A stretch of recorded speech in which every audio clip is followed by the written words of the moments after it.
Good day. Westchester Talk Radio, westchestertalkradio.com, produced by Sharc Creative, made possible by Robeson Oil, also by Lipolis Electric. At Lipolis, don't be left in the dark. Get Lipolis. By Hightower Westchester, managing your wealth through a fiduciary standard. By White Plains Hospital, by Michael Lambriola, Landscape Design and Construction of Armonk, and by Tompkins Mahopac Bank. Here on the Cup of Joe Political Show, I'm John Marino, and we are joined by 91st District Sound Shore Area Assemblyman Steve Otis. Steve Otis, welcome back to Westchester Talk Radio. In Albany now, the Democrats seem to be in the driver's seat, whenever you seem to be in the driver's seat, either party, it doesn't always seemingly work out that way. But here we are, state budget negotiations going on. What seems to be the driving force behind these negotiations right now? What seem to be the major issues that the state legislature wants to handle? Well, I think where we are in the budget process right now is actually the negotiations have not really started yet. What we've received Governor Hochul's budget, and there's lots of good news in there. So maybe it's a less contentious budget season than some years because the state is in pretty good financial situation. But we're in the process now of having budget hearings on different budget topics. And so I think there are 4 topics that I go to, and they're generally like 10, 12-hour Zoom hearings now because of COVID. They would be in person, and I've done education so far, local government and the environment. And I think next week I have transportation on one day and economic development, small business on another day. So we are basically hearing from outside groups and from agency heads asking a lot of questions. I help organize the Westchester Assembly delegation budget hearing that we had last week, which was 4.5 hours, and we here and the Senate has their own Westchester hearings for that as well, where we hear from a lot of the not-for-profits and people from the education community, and so we're pulling in information to say, okay, what's in the budget and what are things that we want to have modified, changed, improved, and we are immersed in that process right now, and it's actually a great process. I was just on a meeting earlier this morning with some adult literacy advocates explaining how that works. These are advocates from actually all over the state, and I have worked on a piece of their activity in the last year. I'm a big, really the proponent in the state legislature of something called digital inclusion programs, which are local programs to give people who really don't have digital literacy. They don't know how to do email, and they don't know how to do the whole online world. And so what digital inclusion programs do is they, based on a national model, they provide individuals a broadband access, a device, and then a training program to make this real, because if you just give someone a computer and an internet connection, you really haven't done the job. And I work with a national group called the National Digital Inclusion Alliance. In Westchester, we have a great group called STEM Alliance, who has a very exciting program in Yonkers in conjunction with the Westchester County Association called the Y Zone. And they're doing this in an area of Yonkers where there's great need for digital equity. So this is one of my great efforts of last year. And this year we have a state program that we're going to be getting off of the ground to help fund more of these local programs. But it's important work. But I was on with these adult literacy people who want to use digital literacy programs as one of the tools for the services they provide. So it's all interesting, and we'll come out with a better budget at the end of the day, as we always do. That's why you have a legislature, is to improve upon the governor's budget. But I'd say one of the great things, another area that I'm involved with, is clean water and environmental protection. Governor Hochul continued a new $500 million installment for clean water programs, which has been a big focus of mine. And the Water Infrastructure Improvement Act is a big part of that. We also have an Environmental Bond Act that's going to be on the ballot in November, and she increased the amount from $3 billion to $4 billion. That'll be before the voters. And she increased the Environmental Protection Fund in her budget from $300 million to $400 million. And especially since Hurricane Ida, a lot of those needs intersect with storm resilience and flood mitigation. And what are we doing with water? I've been a big proponent of, in the past, and pushing it again this year in the budget, more funding for stormwater protection for local governments, to give them grant funding to help them do stormwater projects. During Ida, a lot of the flood damage in Westchester was not near the typical coast or near a watercourse near a river, but just because there was so much rain that a local stormwater system either had collapsed in some places, hasn't been maintained, or has inadequate capacity. So a couple of years ago, I put forth a proposal that's in the Bond Act to create a grant program for stormwater, and we're trying to see if we can even get that sped up and increased. Mm-hmm. Your talk about the environment and how key it is to this area of Westchester, the Sound Shore area, with the recent redistricting, which came under some fire. We see how on Long Island, the district where Tom Swazi is in Nassau County, was extended east to Suffolk, along the shoreline, through Nassau, into the Bronx and Queens, and into Westchester now. And the reasoning for that was to bring communities around the tri-state area, on the New York side of the tri-state area, together to deal with these environmental and coastal issues as best as possible, which makes sense. Well, it's an interesting district, and I think there are pros and cons to this configuration. I've said to a number of the people that are running for that seat, I hope you have a boat, because that would probably be the best way to get around. But it is a Long Island Sound district, and as you said, it goes from Portchester through Westchester, through the Bronx and Queens, along the coast. It's really the coastal areas of those two boroughs, and then all of Nassau, North Shore, and then to Smithtown. And so I will say, because it is a different configuration, historically we have had essentially two districts that were at least half of them Westchester. So we had, for decades, have had two Congress people that had a real Westchester focus, whoever they were, going back decades. And this is a little different configuration for this district. So I know my goal, and working with my Sound Shore colleague in the state legislature, Shelley Mayer, is that we want to make sure that anyone that's running for that Long Island Sound seat come and meet the Westchester officials and meet people and understand and show that they're going to have engagement and loyalty to the Westchester part of the district. It's really 18% of the district is in Westchester, 4% in the Bronx, 11% in Queens, and 65% in Nassau and Suffolk. So we want to make sure that anyone running for that district makes their commitments and shows their understanding of our issues in Westchester, and that's going to be a major priority. For the Sound, I will tell you, going back years ago, I used to work for State Senator Susie Oppenheimer, and we actually set up a Long Island Sound bi-state commission, which included Connecticut and New York. But the meetings were generally either on Long Island, because Long Island was a part of that group always, or in Westchester or somewhere in Connecticut. And so there is a community of interest on especially these coastal issues, these environmental issues. And so hopefully we will have a good person representing us out of that process.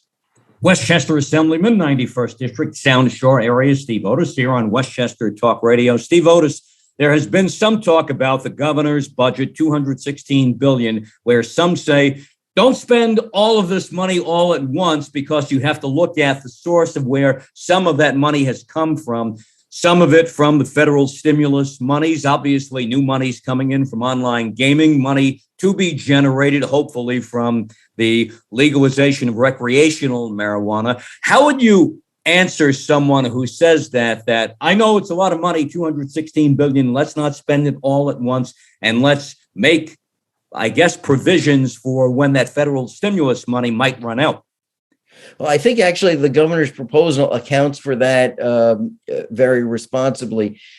She has proposed in her budget setting aside money into the state's reserve for when the economy is not so good. That is not always been done. And going back a number of governors, I go back 20 years, and there have been times where we had good economic times and no money set aside. So Governor Hochul has really made that one of her hallmarks to do that. The other thing is that with the federal funding, and this also applies to federal funding that is going to municipalities and school districts, and they've all gotten some money directly from the federal government because of COVID relief. It's important to treat that one-time money for one-time kinds of special need projects or capital projects or things, and not create an operating deficit in the future by using those for operating expenditures. And so I think that that's sort of the advice that's being given to municipalities and school districts, to be careful along those lines. And we hope they're taking notice of it, but I think most of them are paying attention to those red flags. Reforming bail reform. So much controversy about this issue now. Number one, does it need to be done? Number two, can it be done? And number three, it's 2 years. Have we waited long enough to see if the reforms from a couple of years ago really work or not? Well, we actually already modified the reforms once since they were passed originally, but understand what the premise was. The premise was that for someone who would not need to be detained before trial, but for lack of money, that's not a reason to keep people in jail before trial. For people that have committed dangerous crimes, crimes of violence, they can still be held. Bail reform didn't let them off the hook. So, I think the big message is that people merge a number of different issues here. If you look at nationwide, crime has gone up during the time period of COVID. I don't know that anyone has put their finger on why that's the case. I think we'll have to go to the academic community to figure that out. But in Westchester County, crime has actually gone down. The statistics we're getting from the county and their look at the FBI statistics. So in terms of bail reform, criminal justice changes, there is no statute that is in permanently that shouldn't be constantly reviewed, and we always look to modify. But I think there's a storyline out there that doesn't really match the reality, which is most other states didn't do any kind of criminal justice reform, and they're having violent crime increase of gun crimes, which is a very serious problem. And what's that tied to? I'm not sure, but it seems to be a nationwide issue, not a New York State issue. Kathy Hochul became governor last summer after Andrew Cuomo stepped down. She's running for re-election. Seems like she has a couple of legs up in her bid for re-election. And yet there are those who say, well, John, look at the budget. She's doing this, she's doing that because she wants to get re-elected. Do you get any sense that this is guiding her budget at all? Or is it just a matter of she's laying her chips out? If you like them, vote for me. If you don't, you have other options. Well, I think she has a very responsible budget. So I think that her budget strategy is a little different than other governors. And again, go back not limited to her immediate predecessor, but governors typically in the budget process will hold back things that the legislature is going to put back in anyway, like in education aid, and Governor Hochul did not do that. I will tell you, I've known Kathy Hochul for about a decade. She is a really great public servant, a wonderful person. I have a special affinity. My wife is from Buffalo, or outside of Buffalo, and so we've known the governor for a number of years. And the thing that's interesting is she, as lieutenant governor, worked harder than any lieutenant governor I've seen in traveling to every corner of the state. I would think there were probably some months that she spent more time in Westchester than she spent in Erie County, because she's everywhere. And her schedule was, she could be in Oswego, she could be in New York City, then back to Albany, then down to Long Island, because that's where the meetings were, the events were. It didn't even make travel sense. Very hardworking person. I have great confidence in her. I've endorsed her for re-election. I think that she is doing a very good job coming into a difficult situation in the middle of a term, putting together a team and trying to move ahead. As someone who knows her, I can tell you she is the kind of person you would want in a position of major responsibility, who's going to be level-headed. I'm a local government person. She was 14 years on her town board, and then she was county clerk, then she was in Congress, and then had been lieutenant governor for 7 years. Lots of experience at different levels of government, and excited about the prospects of her serving 4 more years after this election cycle. Con Edison, located in your district in Rye on Theodore Fremd Avenue. Con Edison asking for what some term massive rate hikes, double-digit rate hikes to go into effect over the next couple of years.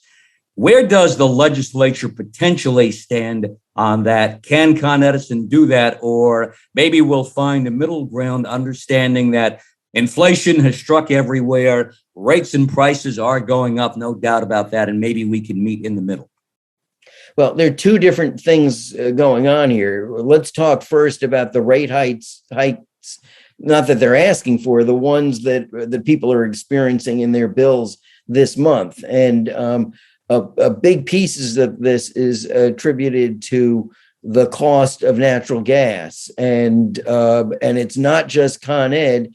All across the state, customers for other utility companies are having the same story. And so we don't control the price of the market. These utility companies actually, they're buying the product somewhere else. They are basically, Con Ed is a distribution company. They distribute product, electricity, and natural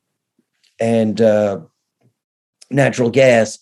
And so this is something we are looking at. We're having conversations about, could this have been phased in a little better? What are the rules?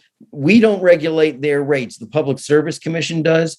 Generally, the way that works is one piece of the action that the Public Service Commission really does not have discretion over is the price of the commodity. They can zero in on other kinds of things that are put in a rate request, and we're going to make sure that they do that in the upcoming rate request for Con Ed.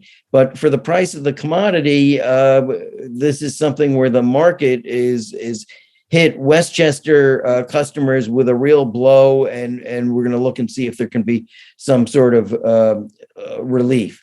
Very shocking, because you're getting increases that raise the issue of whether someone can afford to pay their rent, devastating increases. So it's something we're looking into. I am on the committee that has jurisdiction over the laws affecting the Public Service Commission. This is the Assembly Corporations Committee. And so we're going to be taking a look at what is going on here whether this can be mitigated. When we opened up, I mentioned that the Democrats obviously have the majority in Albany, and yet when a party has a majority, things may not go exactly the way you would think on paper. How much buy-in do you expect or hope for from Republicans in the state Senate, in the Assembly, especially during a gubernatorial election year when people have other priorities? Let's term that. I don't know. I'd say this, that we have two houses of the legislature, and when they're controlled by different parties or the same party, it actually doesn't matter. It's not an automatic that they're going to agree on everything. And so, for instance, we have commonly many pieces of legislation that pass one house and still have to be negotiated with changes with the other house, and the budget negotiation is going to be the same way. So I think the deliberation is actually a good thing. And so Republicans, even though that they're in the minority in both houses, they speak on the floor, they speak in committees, they point things out that could be changed, and so that's part of the conversation.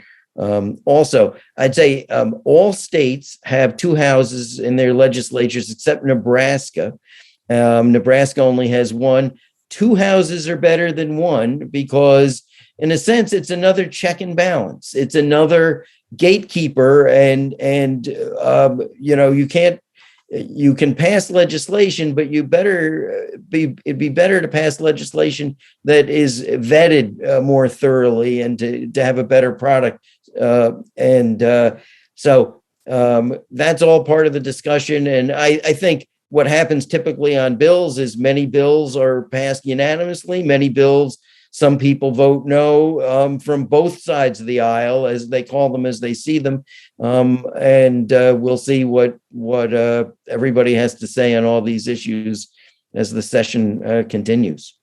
Long way to go in the session. Steve Otis, 91st District Assemblyman, Sound Shore area here in Westchester. Thank you for joining us again on Westchester Talk Radio. Hope to talk to you again soon, and we'll see what's happening with the budget then.